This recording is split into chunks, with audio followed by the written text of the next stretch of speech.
నీకెవరు లేరని ఏం చేయలేవని అన్నారా నిన్ను నిరాశపరిచారా?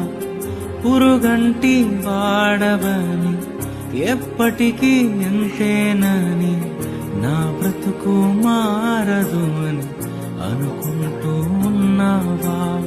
నేనున్నానన్న యేసు మాటను మరిచావా? కన్నీరు నాట్యంగా మార్చును చూస్తావా? నేనున్నానన్న యేసు మాటను మరిచావా? కన్నీరు నాట్యంగా మార్చును చూస్తావా?